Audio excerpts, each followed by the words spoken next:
아직은 뭐 아침 저녁으로 뭐 찬 기운이 좀 남아 있지만 여러분 한낮에는 완연한 봄날임을 우리가 다 느낄 수 있을 겁니다. 그러고 보니까 내일이 겨울잠 자는 뭐 벌레나 동물이 깨어난다라고 하는 경칩이더라고요. 경칩은 봄의 세 번째 절기지만은 그 완연한 봄을 우리에게 느끼게 해주는 첫 번째 절기이기도 합니다. 여러분 봄이 되면은 스포츠 좋아하는 분들은 뭐 축구나 또 뭐 프로야구나 이런 야외 스포츠 시즌이 시작되죠. 제가 알기로는 프로축구는 이미 시작이 된 걸로 알고 있고, 그리고 이제 4월 1일 프로야구는 개막을 한다고 합니다. 제가 퀴즈를 하나 낼 테니까 맞춰보세요. 우리나라 프로야구 역사상 첫 번째로 안타를 친 선수, 또 첫 번째로 타점을 낸 선수, 그것도 첫 번째로 홈런을 친 선수, 다 똑같은 한 사람이 이룬 기록입니다. 그래서 최초의 사나이라고 하는 별명을 가지고 있는 야구 선수인데요. 누굴까요? 네? 백인천. 네, 죄송합니다. 네. 누굴까요? 아실 거예요. 삼성의 선수였는데 이만수 선수입니다. 기억하시죠? 이만수?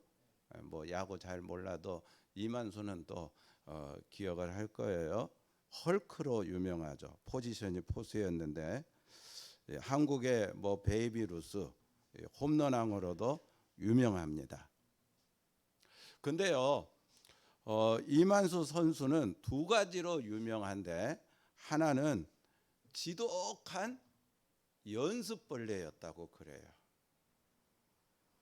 그리고 다른 하나는 아주 독실한 크리스찬으로 유명합니다. 이만수 선수는요, 후배들을 지도할 때마다 자기의 화려한 이력 뒤에는 운도 따랐지만은, 그러나 지독한 연습의 결과였다고 말을 했습니다. 실제로 여러분 이만수 선수는요, 매일 2시까지, 새벽 2시까지 1000번 이상 이 배트질을 하고 잤다고 그래요. 그러니까 그가 왜 첫 번째로 안타를 치고 또 첫 번째로 타점을 내고 첫 번째로 홈런을 치고 또 100호 홈런의 주인공, 200호 홈런의 주인공, 한국의 뭐 홈런왕 베이비 루스라고 하는 별명을 갖게 됐는지 이해가 되시죠? 운도 따랐지만 그만큼 뭐의 결과였다? 훈련의 결과였다는 거예요.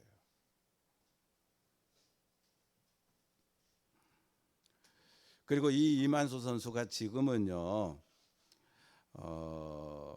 자기가 가지고 있는 은사, 이 야구라고 하는 은사를 가지고 인도, 차이나 그 반도에 있는 5개 국가, 우리가 흔히 동남아시아라고 하죠. 베트남, 또 뭐 미얀마, 캄보디아, 라오스, 태국, 인도하고 차이나 사이에 있는 반도에 있는 국가들을 가리키잖아요.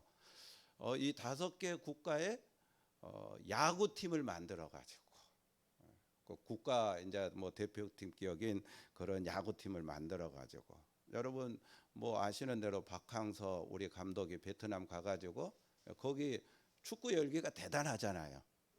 그런데 그 야구 열기는 많이 좀 떨어져 있어요. 그래서 이만수 선수의 그 마지막 꿈은 그 5개 국가의 야구팀을 조직을 해서 야구붐을 일으키고 또 자기가 가지고 있는 그 야구의 은사를 이렇게 전파하면서 그 복음도 예수 그리스도의 십자가 부활의 이 구원의 복음도 함께 전파하고자 하는 것이 이만수 선수의 마지막 꿈이라고 말을 합니다.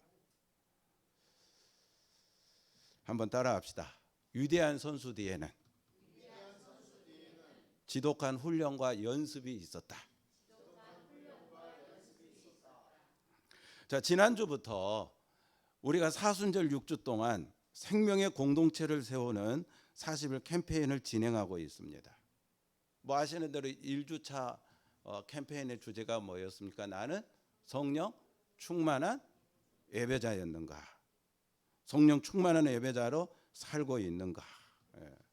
어디 한 주간 동안에 요 묵상 자료, 요 책차를 가지고 여러분 그 읽고 또 그 내용을 묵상하고 그런 시간을 가지셨나요? 네? 아유, 감사합니다. 예배의 열기가 여러분 가운데 커져가고 있습니까? 성전의 예배로 만족하지 않고 삶의 예배도 내가 승리하는 예배자가 되어야 되겠다. 할렐루야. 자, 이번 주간 이제 2주차 주제는 나는 준비된 훈련자입니다. 훈련자. 한번 따라합시다. 나는 준비된 훈련자입니다. 여러분, 저와 여러분 하나님이 그냥 만든 게 아니죠. 내가 종종 말씀드리는데 그냥 세상에 보내진 존재가 아니죠. 던져진 존재가 아니죠. 다 하나님의 특별한 목적이 있다고 말씀드렸습니다. 특별한 사명이 있기에 저와 여러분을 지금 이 시대 세상에 하나님께서 보내신 겁니다. 그러므로 저와 여러분은 천국에 가기 전에 그 사명을 감당할 책임이 있는 거예요. 그래야 천국에 가서 주님 만날 때 주님한테 잘했다, 착하고 충성된 종아, 그런 칭찬을 저와 여러분이 받지 않겠습니까? 그러므로 무엇보다 저와 여러분은 훈련을 받아야 됩니다. 그래야 사명을 감당할 수 있고 나중에 주님 만나면 잘했다고, 착하고 충성된 종이라고 칭찬을 받게 될 겁니다. 여러분 생각해 보십시오. 하나님의 사명자인 저와 여러분을 사단이 어찌 가만히 놔두겠습니까? 사명 감당하지 못하도록 하루에도 12번씩 사람을 통해서든지 환경을 통해서든지 여러 가지 문제들도 저와 여러분을 공격해 넘어뜨리려고 할 겁니다. 그래요, 안 그래요? 그렇죠? 그러므로 저와 여러분은 사명자이기도 하지만 이 땅에서는 영적 전쟁을 감당해야 될 그리스도의 군사이기도 합니다. 저와 여러분 앞에는 뭐 담도 있고 또 골짜기도 있고 절벽도 있고 올라야 될 산도 있고 건너가야 될 강도 있기 때문에 이 모든 것을 감당하고 영적 전쟁에서 승리하는 거룩한 군사가 되려면은 저와 여러분이 뭐를 해야 돼요? 부단한 훈련을 받아야 되는 거예요. 예배도 예배 훈련을 받아야 되는 거고, 기도도 기도 훈련을 받아야 되는 거고, 믿음도 믿음 훈련을 받아야 되는 거고, 전도도 오늘부터 전도하는데 전도도 그냥 되는 겁니까? 뭐가 되어야 돼요? 훈련을 받아야 되고, 그래서 준비가 되어야 돼요. 준비된 전도자로. 창세기 14장에 보면은요, 참 재밌는 이야기가 나옵니다. 세계사에도 나오는 뭐 그런 이야기인데 고대 근동 지방의 패권 전쟁이거든요.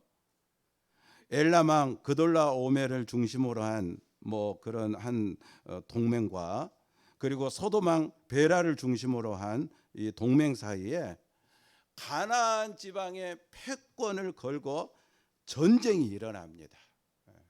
고대사 최초의 세계대전이라고 할 정도로 큰 전쟁이 일어나요. 이 그돌라오멜은요, 우리 세계 역사에도 소개될 정도로 대단했던 왕입니다. 아주 강력한 카리스마를 가지고 있는 그런 왕이었어요. 전쟁에도 대단히 탁월한 왕이었고, 그의 이하에 있는 군대는 전쟁하는 족족 승리하는 군대로도 유명했습니다. 결국 소돔왕 베라가 대패하고 고래등 싸움에 뭐가 터진다? 새우 뭐 등 터진다는 말이 있는 것처럼 이 전쟁의 여파로 여러분 잘 아는 대로 삼촌 아브라함을 떠나 소돔으로 내려간 누가 있습니까? 지 살자고 내려간 누구 있잖아요. 요 밑에 로또 복권방 있는데 로또 좋아하는 친구 있잖아요. 누구예요? 롯. 그래서 이 전쟁의 여파로 롯과 그리고 그 가솔들 그리고 그가 가지고 있는 모든 재물까지 그돌라 오멜의 군대에 노략질 당해가지고 한꺼번에 포로로 끌려가고 맙니다. 자, 그 소식이 삼촌 아브라함에게 들려왔어요. 자기 조카가 그돌라 오멜의 군대에 다 포로로 끌려가고 있다. 자, 그 소문을 들은 즉시 성경은 이렇게 이야기합니다. 아브라함이 즉시 집에서 길리고 훈련된 자 318명을 거느리고 그돌라 오멜왕을 당까지 쫓아가서 밤에 기습 공격을 펼쳐 결국 조카 룻과 그 가솔들 그리고 빼앗겼던 재물을 다 찾아왔다라고. 아멘. 창세기 14장 14절에서 16절까지 말씀입니다. 한번 들어보십시오. 아브라함이 그의 조카가 사로잡혔음을 듣고 집에서 길리고 훈련된 자 318명을 거느리고 단까지 쫓아가서 그와 그의 가신들이 나뉘어 밤에 그들을 쳐부수고 다메섹 왼편 호바까지 쫓아가 모든 빼앗겼던 재물과 자기의 조카 롯과 그의 재물과 또 부녀와 친척을 다 찾아왔더라. 아브라함이요, 조카 롯이 잡혀갔다는 소식을 듣자마자 즉시 318명의 가병을 거느리고 쫓아갔어요. 따라합시다. 즉시. 여러분, 이거 평소에 훈련이 안 돼 있으면 이거 즉시 출동할 수 있어요? 네? 군대에서도 뭐 5분 대기조라고 하는 게 있는데 이 평소에 5분 안에 출동할 수 있도록 그게 훈련이 안 돼 있으면 즉각 출동합니까? 못합니까? 여러분들이 보기에 요 목사님은 동작이 빠른 것 같아요? 느린 것 같아요? 저는 대단히 느립니다. 말도 느리고 행동도 느리고. 그래서 제 고향은 이 아랫역인데 사람들은 제 고향을 충청도로 알고 있어요.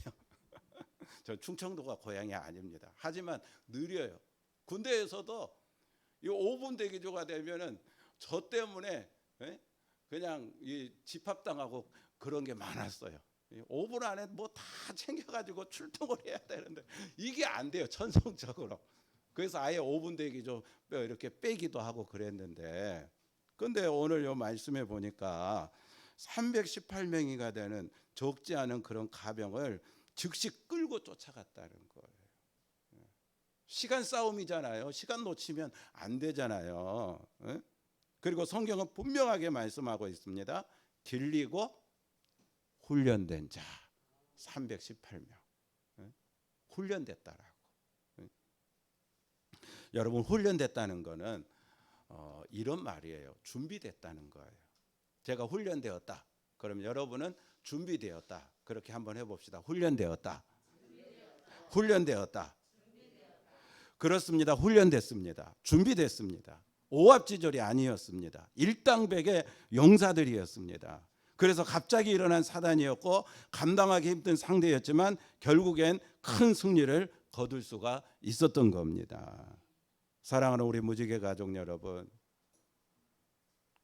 저와 여러분 또한 예수 그리스도의 군사입니다. 날마다 영적 싸움을 승리로 이끌고 맡겨주신 사명을 감당해야 될 사명자입니다. 그런 저와 여러분이 뭐 예배 훈련이 안 돼 있고 기도 훈련이 안 되고 말씀 훈련이 안 되고 겸손 훈련이 안 되고 사랑 훈련이 안 되고 전도 훈련이 안 되고 봉사 훈련이 안 되고 믿음 훈련이 안 되어 있다면 정말 죄송하지만 저와 여러분은 예수 그리스도의 좋은 군사가 되기 어려워요. 사명을 감당하는 사명자가 또한 되기가 어렵습니다. 자이든 타이든 때때론 하나님 영광을 가리고 교회 부흥의 걸림돌이 되고 심지어 다른 사람에게 상처를 주는 실패자가 되고 말 겁니다. 그러므로 다시 말씀드리지만 저와 여러분이 잘했다고 칭찬받고 착하고 충성된 종이라는 소리를 들으려면 평소에 뭐를 잘해야 돼요? 훈련을 잘 받아야 됩니다. 할렐루야. 사단이 언제 어디서 불화살을 쏜다 해도 넉넉히 막아내고 승리하는 사명자가 되려면은 천국 갈 때까지 훈련을 받아야 됩니다. 부단한 훈련과 연습을 통해 영적 성장과 영적 성숙을 이루어 가야 될 줄로 믿습니다. 한번 따라합시다. 나는 은혜의 수혜자이자 은혜의 시혜자다. 한번 따라합시다. 나는 은혜의 수혜자이자 은혜의 시혜자다. 자, 나는 누구? 수혜자. 받을 숫자, 은혜의 자. 그러니까 나는 하나님의 은혜를 받아야 살 수 있는 그런 존재라는 거예요. 그러니까 여러분들이 영적으로 성장하고 또 영적으로 성숙한 사람이 되려면 일단 나는 은혜의 수혜자라고 하는 이 사실을 기억하고 은혜 받는 일에는 영적인 센스를 갖추고 선수가 되어야 돼요. 지금도 우리가 예배 드리는 거 뭐 하려고 예배 드려요? 은혜 받으려고 예배 드리는 거잖아요. 그러니까 이 예배에 저와 여러분이 은혜 받는 선수가 되어야 됩니다. 또 나는 누구? 은혜의 시혜자, 베풀시, 은혜의 자. 우리가 은혜를 받는 걸로 끝내면 안 되잖아요. 받은 은혜를 또 어떻게 해요? 흘러 보내야 돼요. 흘러 보내야 돼요. 여러분 이스라엘에 가면 두 개의 호수가 있죠. 하나는 갈릴리 호수가 있어요. 갈릴리 호수는요 물고기가 막 뭐 이렇게 살아 있는 그래서 거기에서 어부들이 물고기 잡아서 이렇게 생계를 유지해 나가는 그런 정말 건강한 호수입니다. 왜 갈릴리 호수가 건강한 호수냐? 헐몬산에서 내려오는 그물을 이 갈릴리 호수는요 요단강을 통해서 끊임없이 흘려보내는 호수예요. 근데 또 하나의 호수가 있어요. 사해 호수가 있어요. 사해 호수는 요단강을 통해서 이렇게 받은 물을 흘려보내요, 못 보내요? 물론 뭐 가장 이렇게 낮은 곳에 있는 호수다 보니까 더 이상 흘려보낼 데가 없어요. 그래서 흘려보내지를 못해요. 그래서 사해 호수가 어떻게 됩니까? 아주 짠, 소금보다 더 짠 그런 아주 짠 호수가 돼가지고 어떤 생명도 살 수 없는 죽음의 호수 사해 되고 만 겁니다. 그러니까 우리가요 여러분 건강한 신앙을 가지려면 은혜 받는데도 선수가 되어야 되지만 또 받은 은혜를 흘러보내는 일에도 선수가 되어야 돼요. 여러분 우리가 이렇게 먹기만 하고 밖으로 내보내는 게 없으면 어떻게 됩니까? 벌써 몸에 문제가 생기는 거 아니에요? 건강에 문제가 생기는 거잖아요. 그러니까 은혜 받는데도 문제가 있거나 또 받은 은혜를 흘려보는데 문제가 있다면 이게 균형이 안 갖춰 있다면 우리 신앙에는 반드시 문제가 생기는 겁니다. 저는 우리 무지개 교회 성도들이 은혜의 수혜자라고 하는 사실을 기억하고 은혜 받는 일에 선수가 됐으면 좋겠어요. 또 은혜의 시혜자라고 하는 사실도 기억하고 은혜를 흘려보내는 일에도 선수가 되었으면 좋겠어요. 그래서 올해 우리가 전도와 구제에 중점을 두는 것도 이게 뭘 열심히 하자, 은혜의 시혜자로서의 일을 잘 감당하자는 거잖아요. 우리가 많은 은혜를 받았으니까. 아멘을 안 하시네. 올해 한 해 열심히 전도하자, 흘려보내자, 받은 은혜를. 열심히 구제하자, 받은 은혜를 흘려보내자. 이런 것들이 저와 여러분 안에 온전하게 이루어질 때 저와 여러분의 신앙은 영적으로 성장하고 영적 성숙을 달성하게 될 줄로 믿습니다. 근데 이 모든 것들이 다요 그냥 되는 게 아니고 훈련이 필요한 거예요. 선수가 되려면 그냥 돼요? 여러분 운동선수가 되는 거 그냥 됩니까? 지독한 뭐가 필요해요? 훈련과 연습이 필요한 거예요. 그래서 예수님도 공생애를 시작하시면서요 당신의 뜻을 온 세계에 십자가와 부활의 이 복음을 전해서 어떻게든지 한 사람이라도 더 예수 믿고 천국에 가게 하기 위한 당신의 뜻을 이루기 위해서 제일 먼저 한 게 뭐예요? 12명의 사람을 택한 거잖아요. 제자로 택한 거잖아요. 그래서 12명의 제자를 뭐 했습니까? 끊임없이 훈련시켰어요.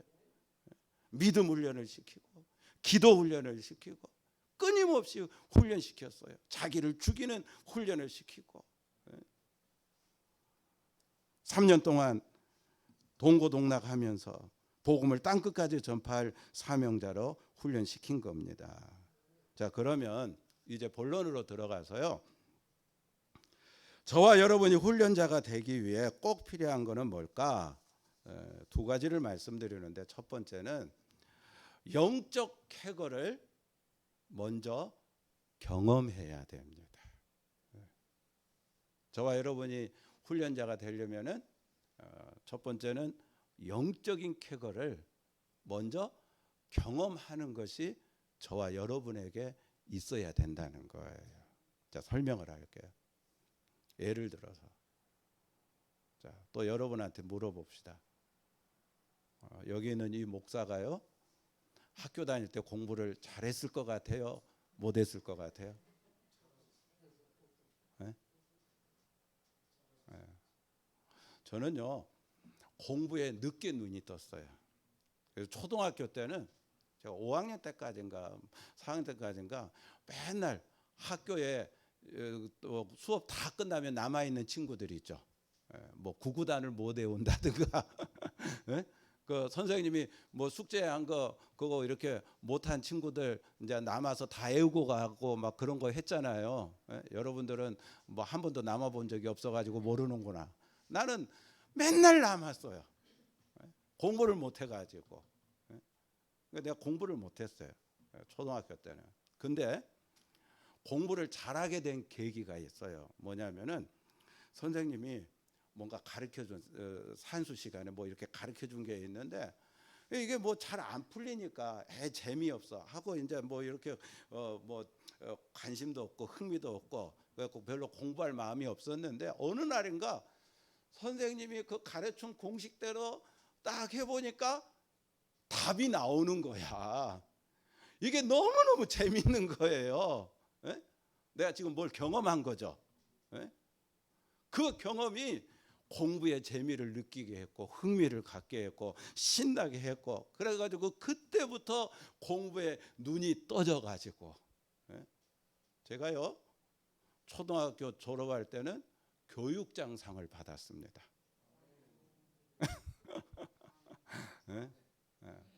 중학교 졸업할 때는 국회의원상을 받았어요. 그때 그 있잖아요. 그 부상으로 콘사이스 사전 아마 기억날 거예요. 연세 있으신 분들은 콘사이스 사전을 부상으로 받았는데 그 통안에 졸업장 또 뭐 상장 그리고 부상으로 콘사이스 들고 졸업식 끝나고 가는데 얼마나 막 뿌듯하던지 얼마나 막 자랑하고 싶던지 근데 이제 고등학교 이제 도예지로 유학을 가니까 시골은 뭐 다 고만고만했는데 가니까 확 등수가 떨어지더라고. 그래서 그 다음부터는 이야기 안 할게요. 근데 제가 말씀드리고 싶은 게 뭐냐면은 바로 그거예요. 제가 공부에 흥미를 별로 느끼지 못했다가 공부가 재밌고 흥미를 가진 계기가 문제를 풀어내는 그 승리를, 그 짜릿한 순간을 경험했기 때문에. 여러분, 사실 공부가 쉬운 거예요, 어려운 거예요? 어려운 거잖아요. 좋은 성적을 받기 위해서 시험에 잘 이렇게 좋은 결과를 얻기 위해서 공부하는 게 이거 쉬운 거 아니잖아요. 어려운 거잖아요. 그러나 그 짜릿한 순간을 경험한 맛을 봤기 때문에 힘들고 어려운 것들도 잘 버티고 이겨내면서 공부할 수 있었다는 거죠. 그러니까 우리가, 여러분, 예수 그리스도의 영적인 군사로, 좋은 군사로 훈련 받는다라고 할 때에 훈련이 이게 쉬워요, 어려워요? 어려워요. 훈련이 어려운 거예요. 여러분 군대 가서 군인들한테 물어봐요. 훈련 받는 게 쉬운가 어려운가? 다 하기 싫어해요. 놀고 싶지. 예배 훈련 받는 거 이거 어려운 거예요. 세상에 그냥 넓은 길이 있는데 넓은 길로 가고 싶지 누가 좁은 길로 가고 싶습니까? 십자가의 길로 누가 가고 싶은 사람이 있겠어요? 이거 어려운 거예요. 하고 싶지 않은 거예요. 그러나 이 힘들고 어려운 훈련을 저와 여러분이 정말로 끝까지 잘 감당하려면은 뭐가 있어야 된다? 영적인 쾌거를 경험하는 그 순간, 정말 영적인 승리를 맛본 그 짜릿한 순간이 저와 여러분에게 있어야 된다는 거예요. 있을 때, 힘들고 어려울 때 그걸 맛을 봤기 때문에 이겨내고 끝까지 훈련에 승리해서 그리스도의 좋은 영적인 군사로 저와 여러분이 준비될 수 있는 줄로 믿습니다.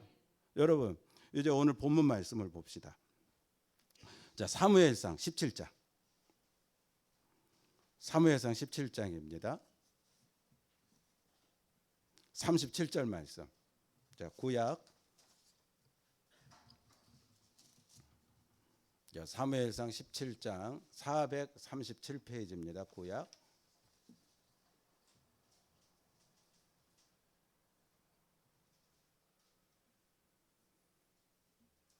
자, 다 같이 읽어볼까요? 사무엘상 17장 437페이지 37절 말씀입니다.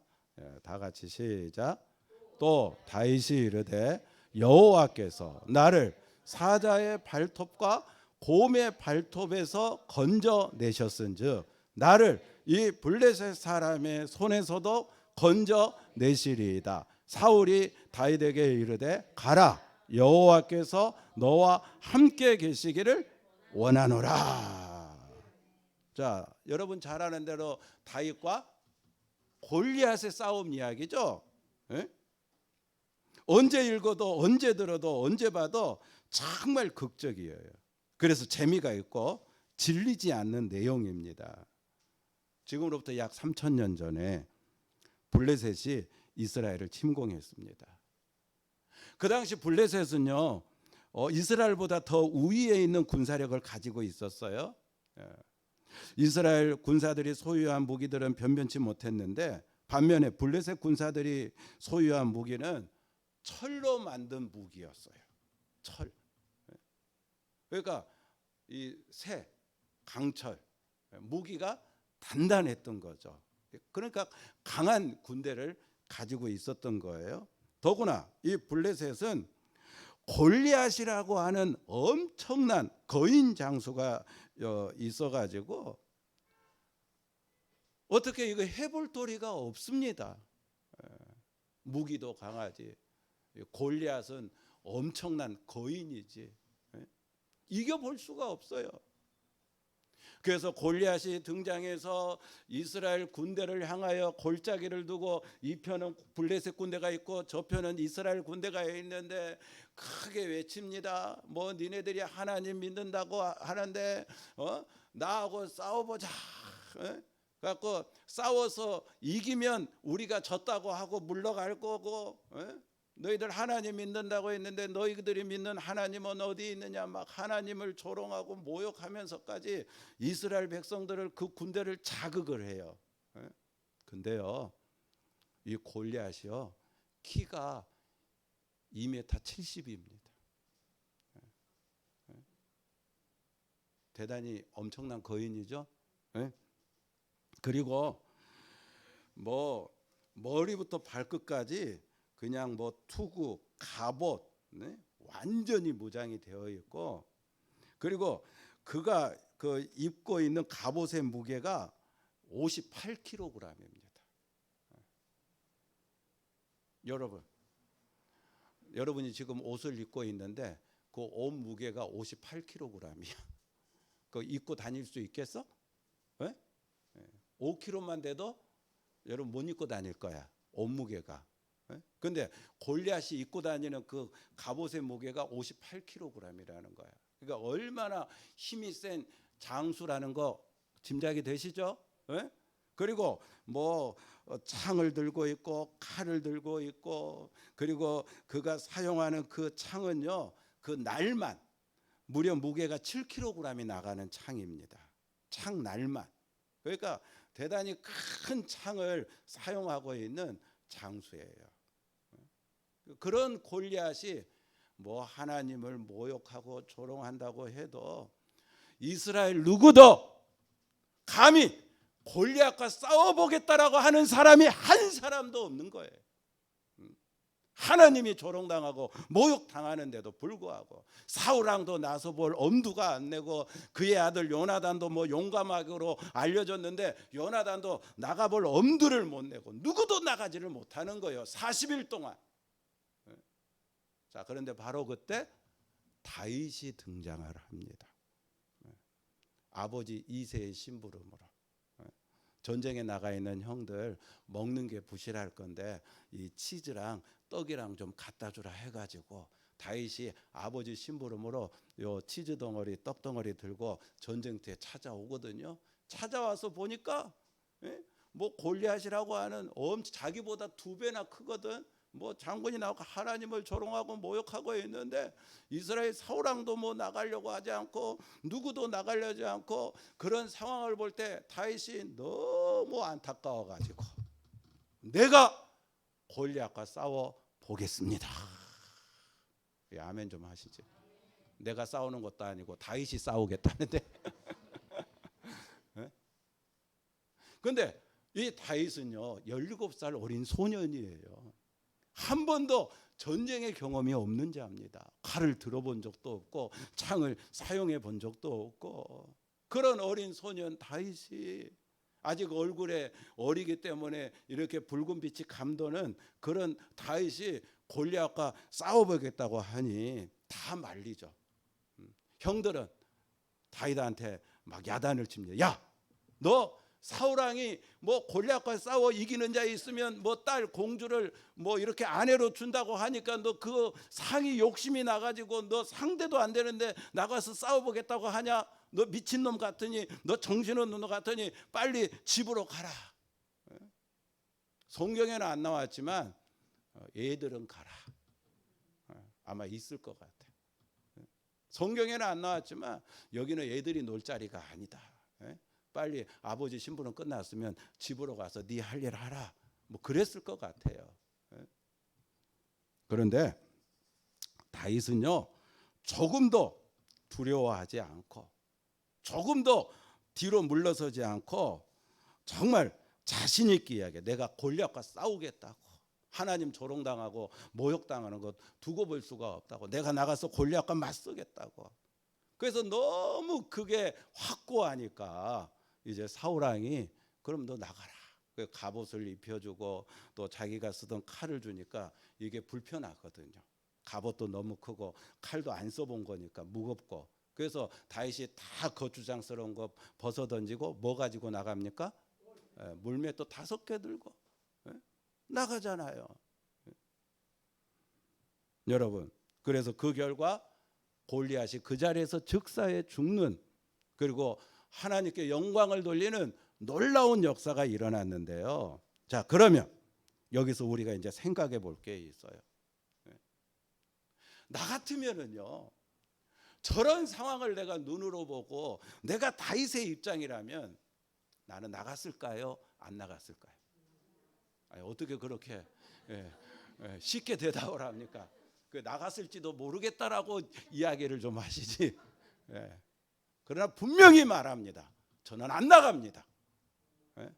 세상에 이런 미친 짓이 어디 있어요? 이 세상에 이런 정신 나가는 게 어디 있어요? 나는 안 나가요. 여러분은 나간다 할지 몰라도 저는 못 나갑니다. 그러면 다윗은 이 모든 게 가능하게 했던 비결이 뭘까요? 그게 바로 우리가 읽은 오늘 본문 사무엘상 17장 37절에 있는 말씀이에요. 자, 다시 한번 읽어봐요. 자, 뭐라고 되어 있는지 시작.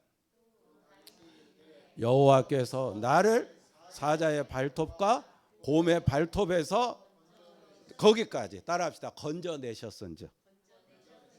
지난날 다윗이 목동으로 양을 치던 그때 뭐 이리가 나타나든지 늑대가 나타나든지 뭐 사자가 나타나든지 곰이 나타나든지 양을 잡아먹으려고 했을 때가 있을 거 아니겠어요. 그때 다윗은 목동이니까 양을 지켜야 되잖아요. 그래서 막대기 들고 양 지키려고 나갔을 때 하나님의 은혜로 그 사자의 발톱에서 나를 지켜줬다는 거예요. 곰의 발톱에서 나를 지켜줬다는 거예요. 그러니까 다윗은 과거에 영적인 쾌거를 맛보는 경험이 있었습니까? 없었습니까? 있었잖아요. 그 영적 쾌거를 맛본 그 경험을 가지고 지금 현재 골리앗의 위협을 당하고 있어요. 이거는 대단한 믿음의 훈련이 필요한 겁니다. 나는 못한다고 그랬어요. 근데 다윗은 했잖아요. 어떻게 이게 가능했어요? 영적 쾌거를 맛봤기 때문에. 자, 계속 읽어봐요. 나를 이 블레셋 사람의 손에서도 건져내시리이다. 따라합시다. 건져내시리이다.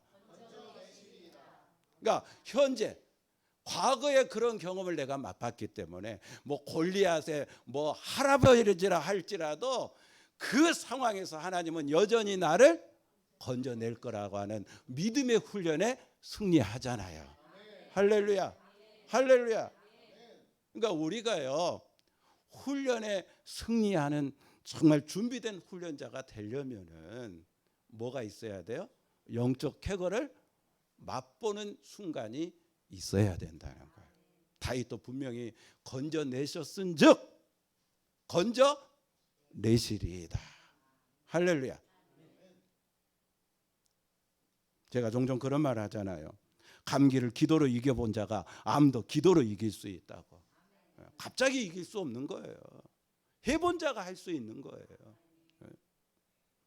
영적 쾌거를 경험해보지 못한 분들은 죄송하지만 실패의 자리에서 멈춥니다. 훈련을 포기합니다. 오늘날 우리는요, 각기 다른 종류의 사자의 발톱과 곰의 발톱을 만납니다. 근데 여러분 가만히 생각해 봐요. 저와 여러분의 인생 가운데 사자의 발톱과 곰의 발톱을 여러분 뭐 지금만 만난 건가요? 지난 과거에 만난 적 있어요? 없어요? 있잖아요. 지난날 어떻게 보면 더 혹독한, 더 위협적인, 더 고통스러운 사자의 발톱과 곰의 발톱을 만났잖아요. 신음소리 내기도 힘들 정도로. 그래서 그냥 정신없이 성전에 뛰쳐와 멍하니 십자가 바라보면서 너무나 기가 막혀 기도도 안 나와 하염없이 눈물만 쏟아냈는데 그걸 하나님께서 어떻게 아셨는지 그 사자의 발톱과 곰의 발톱에서 나를 건져내 주셨잖아요. 건져내셨은즉. 인정하시면 아멘. 근데 그 영적 쾌거를 경험하고도 왜 기도 훈련을 멈추십니까? 경험해 놓고도. 왜 예배 훈련을 멈추십니까? 건져내시리라. 믿으시면 아멘. 이번 사순절 기간을 통해서 영적 쾌거를 경험하고 저와 여러분 멈췄던 영적인 훈련들이 다시 내 안에서 새롭게 시작되기를 주님의 이름으로 축원합니다. 저와 여러분이 훈련자가 되기 위해 꼭 필요한 게 뭘까요? 두 번째 하나 더 말씀드리면 영적인 쾌거는요, 여러분 환경 지수가 아니라 임재 지수에 의해 결정이 된다는 걸 명심해야 돼요. 그러니까 다윗과 골리앗의 싸움을 봐요. 환경 지수로는 다윗이 이길 수 있는 확률이 얼마입니까? 거의 제로예요. 0.0001%도 안 돼요. 그런데 다윗은 분명히 고백하잖아요. 나와 함께 하시는 하나님. 누구와 함께? 나와 함께 하시는 하나님. 임마누엘의 하나님. 임재지수가 얼마예요? 100%예요. 100%. 그러니까 환경이 들어와요, 안 들어와요? 들어오지 못하는 거예요. 임재지수가 100이기 때문에. 그러니까 우리가 이 영적 쾌거를 맛보는 거는요, 내 손에 든 것이 뭐냐, 그게 중요한 게 아니고 하나님 임마누엘에 대한 그 믿음, 임재지수에 대한 확실한 그 믿음이 우리에게 중요한 겁니다. 성경에 보면은요, 역대하 32장에 아수르의 사네립이 대군을 이끌고 이스라엘을 침략한 이야기가 나오거든요. 여러분 환경지수로 보면은 사네립이 끌고 온 군대가 수십만 명입니다. 이스라엘에 무슨 힘이 있어요? 예루살렘을 포위하고 이제 공격을 하려고 하는데 그때 히스기야가 백성들에게 이렇게 이야기를 해요. 막 두렵고 걱정돼 가지고 이야기하는 게 아니고 이 전쟁은 우리가 이겼다. 확신에 차게 이스라엘 백성들에게 이렇게 이야기합니다. 너희는 마음을 강하게 하며 담대히 하고 아수르 왕과 그를 따르는 온 무리로 말미암아 두려워하지 말며 놀라지 말라. 우리와 함께 하시는 이가 그와 함께하는 자보다 크다. 우리와 함께 하시는. 뭐가 강한 거예요? 임재지수가 강한 거죠. 그렇죠? 하나님 임재에 대한, 임마누엘에 대한 지수가 강한 거죠. 할렐루야. 우리와 함께 하시는 이는 우리의 하나님 여호와시라. 반드시 우리를 도우시고 우리를 대신하여 싸우시리라. 여러분 주님의 이름으로 부탁합니다. 뭐 우리 눈에 뭐 솔직히 저와 여러분 요즘 다 힘든 시대를 살아가고 있잖아요. 그러니까 들어오는 환경들이 다 두려움을 갖게 만들고 어떻게 할까 불안하게 만들기도 하고. 그러나 우리가 눈에 보이는 것으로 사는 게 아니잖아요.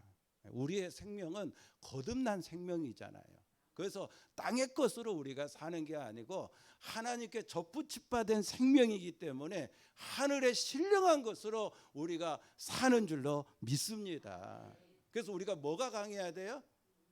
맨날 눈에 들어오는 환경지수가 커질 게 아니라 임마누엘 하나님에 대한 임재지수가 커져야 돼요. 그때 영적인 쾌거를 맛보는 경험이 우리 안에 있게 될 겁니다. 그래서 이 사순절 기간을 통해서 우리가 해야 될 거는 다른 게 아니에요. 힘들고 어려운 시대를 살아가는 저와 여러분이 해야 될 거는 어떻게든지 환경지수를 크게 만들 게 아니라 임재지수가 내 안에 커지도록 해야 되는 거예요.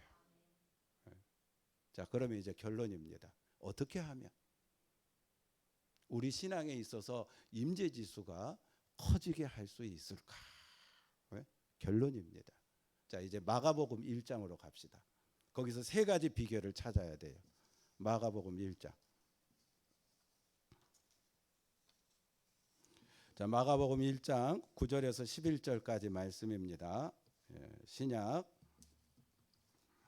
자, 53페이지입니다. 마가복음 1장.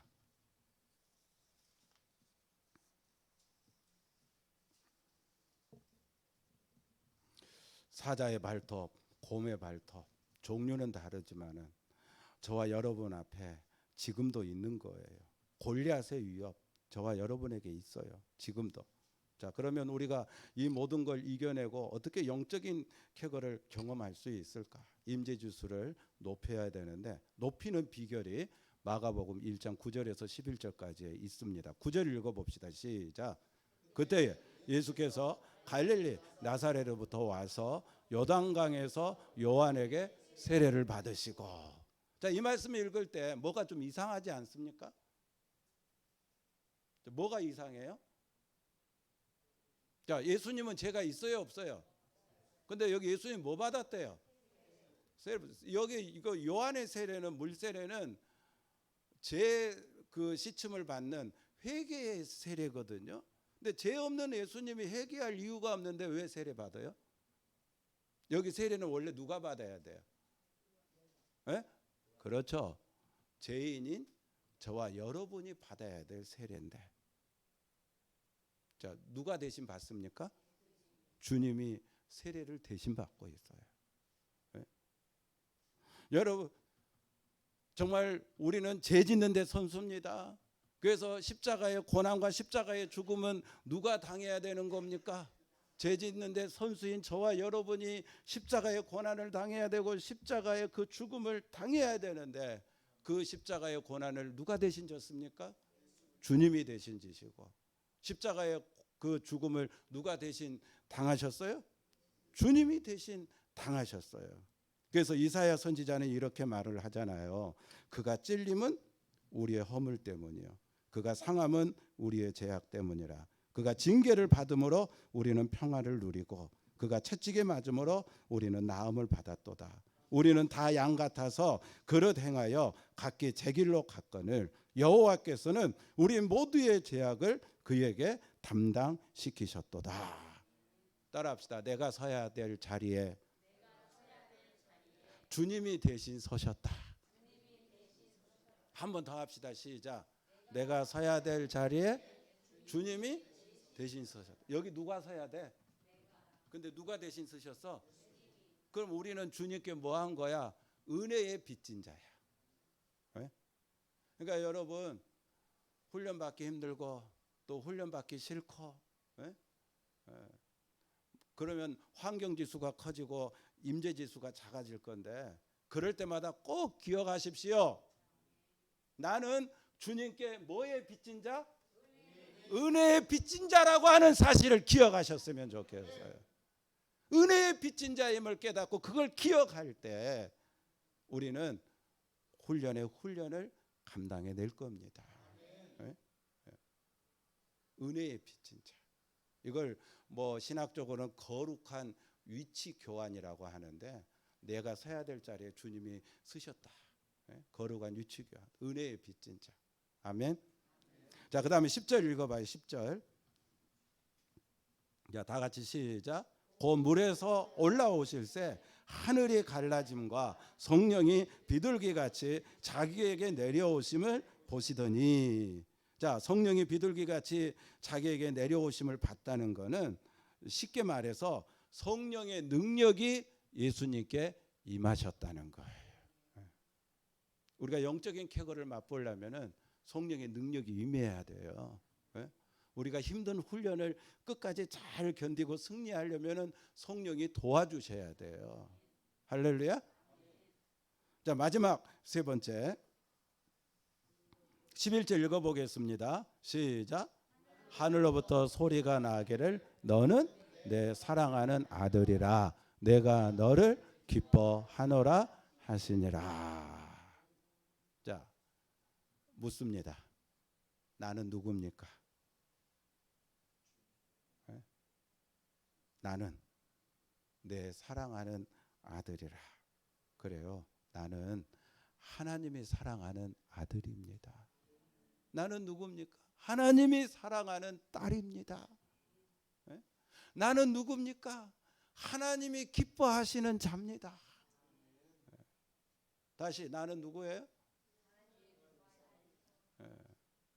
내 사랑하는 아들, 내 사랑하는 딸, 내가 기뻐하는 아들, 내가 기뻐하는 딸. 여러분, 예수님 봐봐요. 십자가의 길을 갈 때 나 여기 그만 갔으면 싶어. 그런 마음 가질 때 있어요, 없어요? 에? 예수님도 그런 적 있으셨다 그랬잖아요. 놓고 싶은 적 있으셨다 그랬잖아요. 에? 십자가에 달리셨는데 너무 힘들어, 너무 고통스러워. 지금이라도 뭐 이렇게 밑에서 내려오라고 막 그랬는데 다 놓고 내려가고 싶은 마음 있었을까 없었을까? 있었겠죠, 인간적으로. 근데 뭐가 예수님을 이 십자가에 끝까지 버티고 지탱하고 있게 만들었을까요? 내가 누군지를 알았던 거죠. 나는 하나님이 사랑하는 자구나. 나는 하나님이 정말로 기뻐하는 자구나. 내가 하나님께 그런 자였다라고 하는 자기의 영적인 정체성을 분명히 알고 있었기 때문에 이 십자가 끝까지 버티고 지탱하고 감당한 줄로 믿습니다. 우리도요, 여러분 훈련 받는 거, 예배 훈련, 기도 훈련, 믿음 훈련, 무슨 인격 훈련, 제가 지난주 수요일 날 그랬잖아요.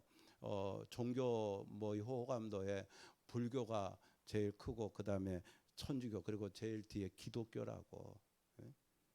기독교가 25%밖에 안 돼, 호감도가. 젊은이들한테는 19%밖에 안 되고. 이 모든 건 우리 예수 믿는 사람들이 어떤 인격적인 변화가 없기 때문에 그런 거잖아요. 은혜는 받아놓고 받은 은혜가 인격의 변화에 나타나야 되는데 그게 없으니까 갈수록 욕먹는 거 아닙니까? 전도가 어려워지는 거 아닙니까? 그래서 우리가 인격의 훈련을 받아야 되는데, 예수 그리스도의 성령의 열매를 맺는 그런 인격의 훈련을 받아야 되는데 이게 쉬워요, 어려워요? 나를 죽여야 돼. 자존심 죽여야 돼. 어려운 거예요. 힘든 거예요. 그래서 해보려고 했다가 안 될 때가 많아요. 실패될 때가 있었어요. 그러면 그때 우리 어떻게 합니까? 안 되겠구나. 에라 모르겠다. 다 팽개치자. 내가 힘든데 무슨 사명자, 나 여기서 다 그만둘래. 뭐 우리 가정에 내가 무슨 복음의 사명자, 남편 구원하고 자녀들 구원하고 무슨 사명, 너무 힘들어. 나 여기서 다 그만두고 말 거야. 근데 바로 그때 꼭 기억하십시오. 나는 하나님이 사랑하는 아들, 사랑하는 딸, 하나님이 기뻐하는 아들, 기뻐하는 딸. 내가 그런 존재거든, 하나님께. 그러면 우리는요, 내려놨던 십자가를 다시 붙들 겁니다. 그것이 그 힘든 사명의 길에 다시 버티고 지탱하고 끝까지 승리하게 할 줄로 믿습니다. 사랑하는 우리 무지개 가족 여러분, 나를 예배자로 삼아주신 거 감사합시다. 나를 사명자로 삼아주신 거 감사합시다. 준비된 훈련자가 되도록 힘들지만 그리스도의 좋은 군사로 훈련받는 일에 힘을 냅시다. 환경지수에 굴하지 말고 그리스도의 임재지수에 눈을 떠서 우리 앞에 수많은 담을 넘어 흑암을 밝히는 하나님의 신실한 종들이 되기를 바랍니다. 다윗을 사자의 발톱과 곰의 발톱에서 골리앗의 협박에서 지켜주신 하나님의 강력한 임재의 능력이 오늘 예배에 참여한 성도들 한 분 한 분 맞춤형으로 꼭 필요한 대로 임하셔서 하나님의 임재를 확인할 수 있기를 바랍니다. 그래서 저와 여러분 우리 모두 영적 쾌거를 경험할 수 있게 되기를 주님의 이름으로 축원합니다. 축원합니다. 우리 찬송가